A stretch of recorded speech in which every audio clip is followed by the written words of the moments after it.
Hi everyone. Today I'm doing a video based off of a blog post which I just published on the 9th of September. It's all about what probably all of you guys know if you're in the writing community online by this point. NaNoWriMo, they stepped in it yet again over the last few years. It seems like every year there's another major scandal, and this is I'm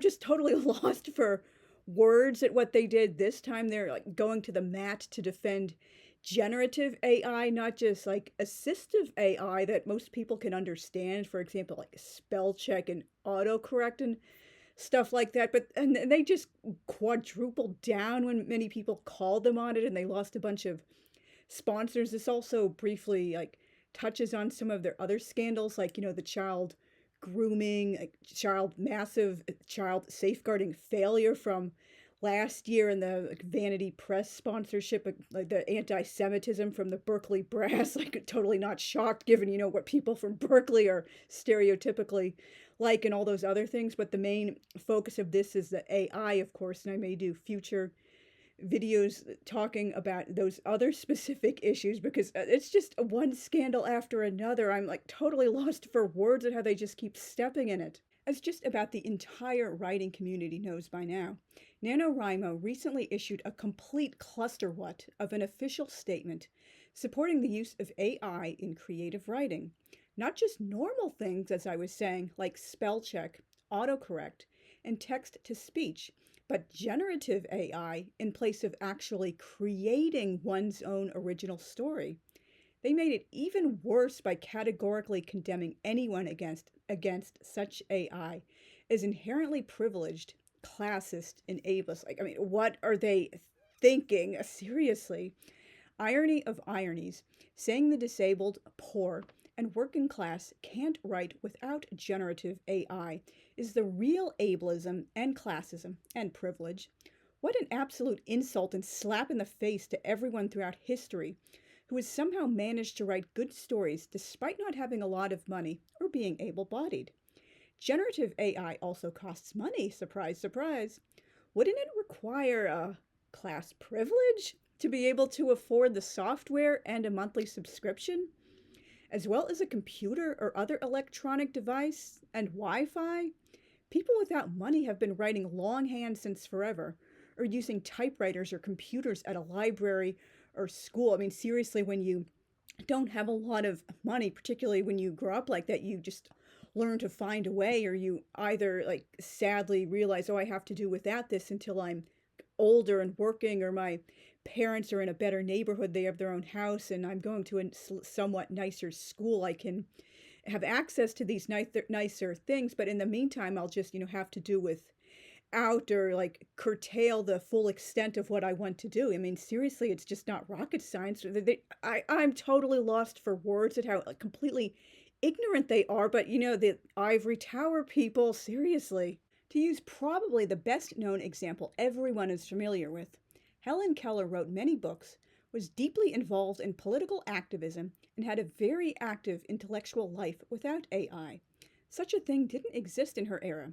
Somehow she managed to learn how to read, write, and communicate the old-fashioned way, and she learned how to communicate in several different ways. And I briefly showed this book. I didn't do a full review like I had been planning to, but I had a library book haul, I believe it was last year, and one of them was called After the Miracle, The Political Crusades of Helen Keller by Max Wallace. I really, really highly recommend this book for reasons you can probably like understand. The powers that be, the establishment, they weren't really comfortable with how political Helen got, after her big like heroic like public thing, like, oh, she's a public figure. Now I'm sorry, I'm totally blanking for the words I'm thinking of, but anyway, after she was, I guess the society's little darling or whatever, kind of like that America's like disabled sweetheart overcoming adversity. The powers that be kind of stopped like, talking about her, or at least positively. Oh no, she became a socialist. That must mean she's being fed propaganda by the people like communicating with her. She couldn't really believe in socialist principles out of her own reason and common sense, because she just did a lot of research and it came to agree with her most deeply held like personal like values, and because she grew up like as just not having, I'm not, she wasn't like poor or anything, but just like being a minority and disabled and such. She came to, identify and understand why so many people from the other half of society have always historically identified strongly with radical politics. But if you're interested in the second act of Helen Keller's life, when she was like a really, out and proud socialist, like I am, I really do highly recommend you guys read that book. Some disabilities may preclude writing in the usual way or writing every day, but there are workarounds and non-AI assistive software. A writer who is truly committed to his or her craft understands those limitations and makes the best of them. And this was a few years ago, I believe I heard a couple of people saying, like, completely serious, not like parody at all, on Twitter, the long adage to write every day, that advice that's somehow ableist because not everyone is physically or mentally able to write every day.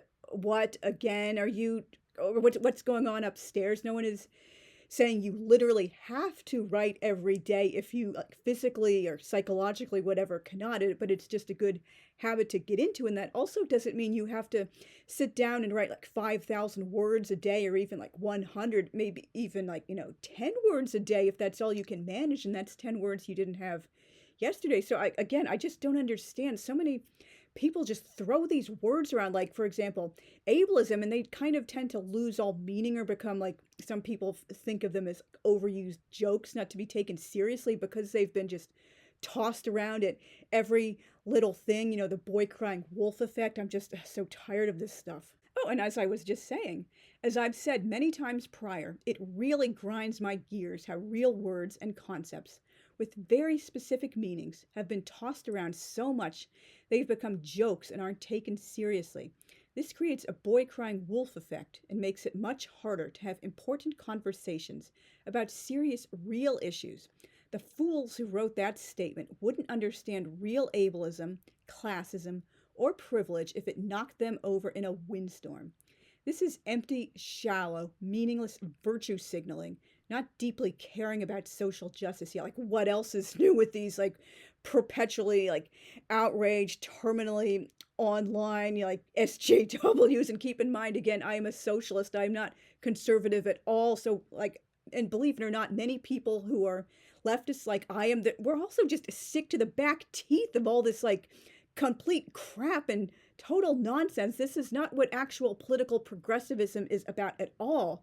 These pathetic limousine liberals and champagne socialists wouldn't last a day in a working class community, and they don't even seem to understand the first thing about, like, traditionally, like, solid classical, like, left-wing, like, important principles to us, like, for example, a living wage, like free college education, healthcare, a year or so of paid maternity leave, or paternity leave if, like, the father is the primary or the only caretaker. Just so many important things like that. And they're just doing this stupid, shallow, like, luxury belief, navel gazing crap. Like, these people are not actual progressive. This is one of many, many reasons I have been politically homeless for, like, quite a long time now, despite my personal, like, leftist beliefs, like, not going anywhere, not changing. It's just I don't feel represented by anyone. I'm, like, just feels like totally alienated from these people. Spellcheck, autocorrect, and grammar check aren't foolproof.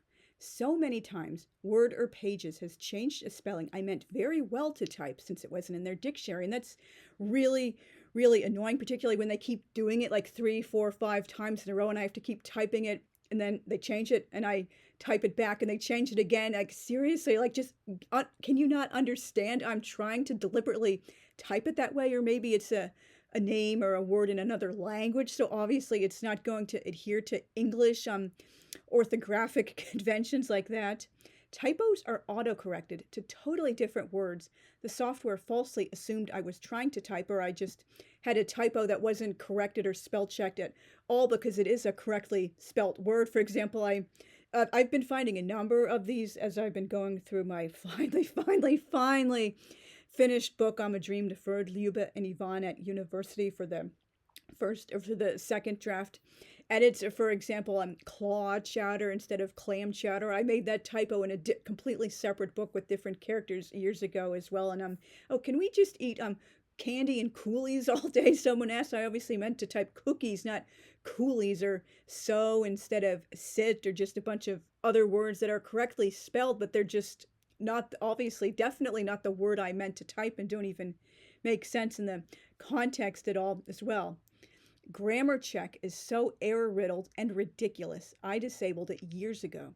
It constantly flags proper grammar as incorrect, suggests bizarre sentence constructions that are incorrect, and thinks passive voice is inherently wrong. And I had to disable this. It sounded like a good thing at the time when I enabled it, but then after seeing it being done on my own word processing, I came to realize, oh, that's why a bunch of people whose work I've been critiquing in different like writing groups, they do this all the time. I thought they were just like not paying attention, or like being like not not maliciously, deliberately ignorant, but they just didn't know this rule. Like, so for example, there'll be like a dialogue, the end of a dialogue tag, and the word, like usually the pronoun of the person speaking, is like capitalized, even though there was a comma instead of a period, like in the dialogue tag. And so word and on pages, they automatically capitalize the first word that comes after a dialogue tag, even when that's completely like incorrect. So again, like AI cannot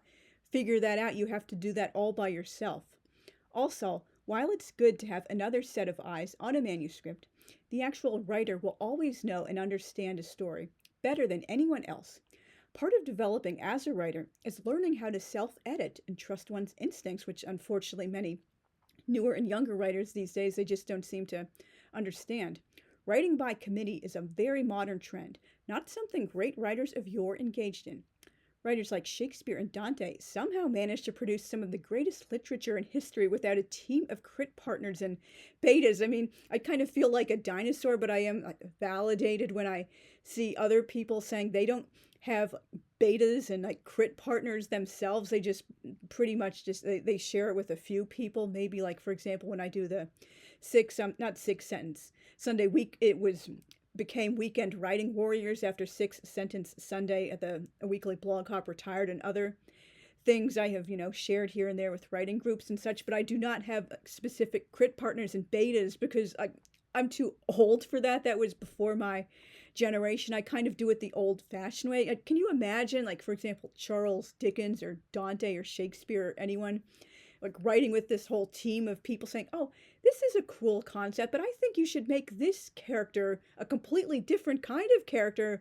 Like, instead of a Catholic, you should make this person like a Buddhist or something like that. Or, oh, instead of like, a Jamaican character, maybe that would be really cool if you made this person Korean instead, or instead of being rich, this family should be working class. So this like completely changes the intention of characters in a storyline. Or, oh, this was a nice concept, but I think you should put these two characters together as a couple instead of the characters you intended to be together. So basically, like, and a lot of these modern writers, they just obediently make all the changes suggested instead of just standing up for their own vision and like trusting with the story they intended to tell. And that just kind of makes me sad. Have enough backbone to stand up and defend your own story the way you intended it. I haven't deleted my Nano profile, but those who did that recently, many people have been doing that, got this doubtless AI generated parting message, which I will be inserting into the video.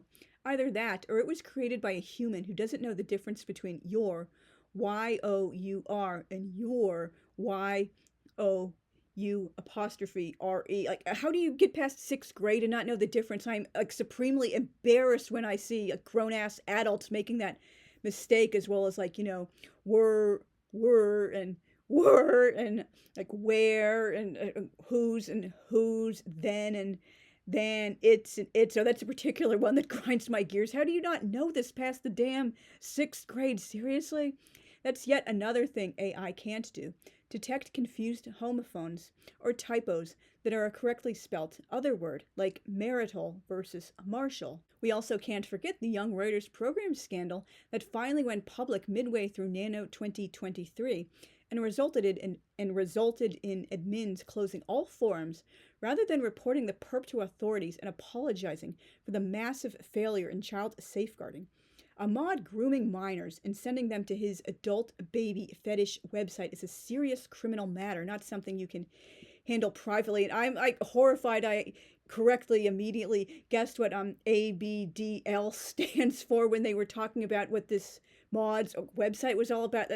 Fetishes are just, they have no place with children. Like, do your own kink, whatever, on your solitary time. Remember when people understood the concept of shame and not letting the whole world know about your like sex life and your personal kinks? Like, but I am a dinosaur over the age of 40. You know, what do I know?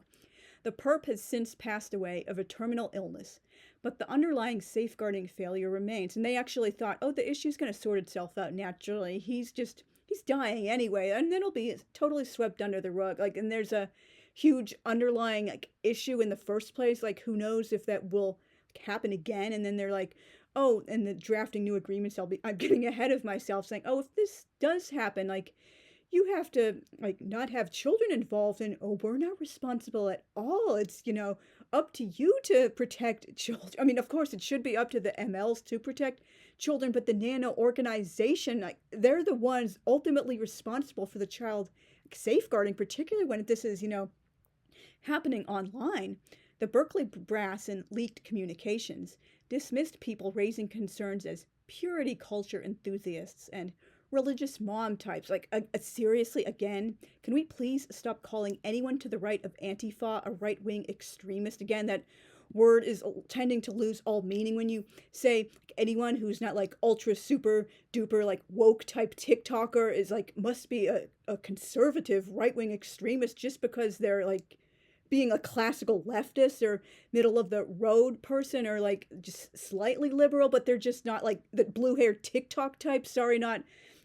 So when you like call everyone conservative just for not agreeing with you, that it just totally makes the word lose all meaning. Yet another reason why I am politically homeless. They fired all remaining MLs at the start of April 2024 and told people to stop using Nano and official like group like Facebook pages and stuff and Discord. So my home region, I no longer physically live in that region, but I remained registered with them because, you know, those are my friends, and that's where I started doing Nano for, you know, old time's sake, and a lot of other people who have since moved are still officially part of that region. So they changed the name of our private Facebook group to avoid any like considered association with Nano. But other people, like the region which I'm physically in but not registered with, they just obediently deleted the Facebook page because, oh, Nano told us we can't use their name outside of Nano anymore, so we'll just obediently do it. Like, I hope you didn't break your spine from like bending over that damn quickly. And they drafted the new ML agreement with clauses no legit lawyer would approve. I mentioned this in some previous blog posts. I really should turn those into videos and talk about that way more in depth. It's all about cover your ass, blaming other people, and avoiding any whiff of responsibility. In 2022, which I had not known about at the time, they accepted a sponsorship from a predatory vanity press and their scavenger hunt game. I'm not sure of the year, but I've heard many people like talking about this. Ivan the Icy disturbingly mimicked a real terrorist bombing attack, and apparently they had no idea how that might like legitimately trigger people with real PTSD who had been through like similar things, or how it was just like, you know, plain up creepy and weird and disturbing to make a game out of that. We also can't forget how they not only canceled all in-person events in 2020 and 2021, which really did a number on my writing and connection to the writing community, but encouraged people to squeal if they found out about in-person writings. Like, seriously, have fun locking down for the rest of time and eternity if that's your game, but like, don't make other people like put their whole lives on hold forever just because you're terrified. Like, seriously, I am so like lost for words at what's going wrong with these people. All this like, you know, virtue signaling and we'll just like I'm totally lost for words. So this video is I'm going off script here, but you know, that lockdown really did a number on my mental health and my writing motivation. I pretty much wrote like almost nothing really new during that time, where I struggled very hard to produce what I did write. And a big part of that was because there were no like in-person write-ins or chances to go to other writing groups in person, and they just didn't realize what this was hurting people's mental health. Like, at least they could have said, like, mask up if you want to do that, and like stay 6 feet away from everybody, because we know how well that worked out for preventing COVID. And I am, vaccinated against it. I'm not an anti-vaxxer tinfoil loon, but they were just like taking it way too far and like acting like, oh, it's totally normal for normal life to just be indefinitely on hold. And of course, the constant virtue signaling and presuming there's only one correct way to think, as I ranted about a bunch of times prior.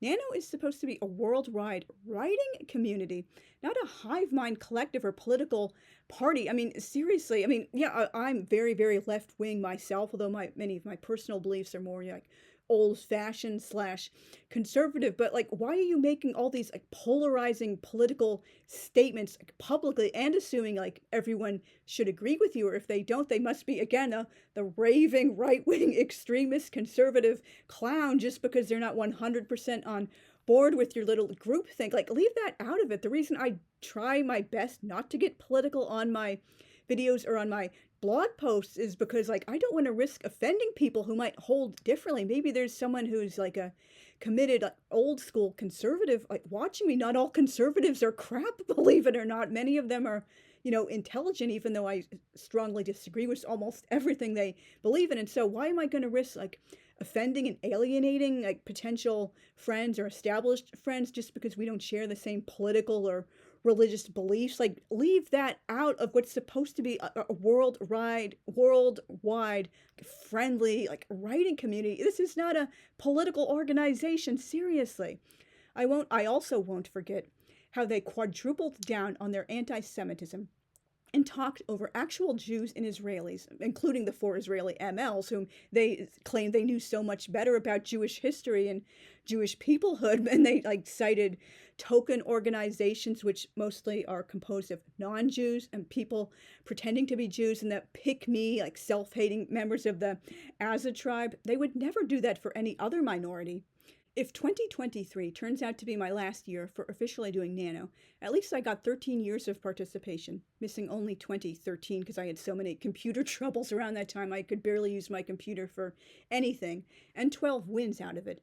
And my final 2 projects for July Camp and the main event were incredibly helpful for my ongoing process of very belatedly coming to terms with my repressed secondhand trauma from 9/11, which I have mentioned in a couple of videos, including the how to write historical fiction about 9/11 part 1 and the mental health May video. Long story short, I dissociated big time. I want to believe Nano can still be saved and reformed, which is why I haven't deleted my profile yet. That, and because I've written so many words, I just don't want that erased as though it never happened, like almost 1.5 million, I believe.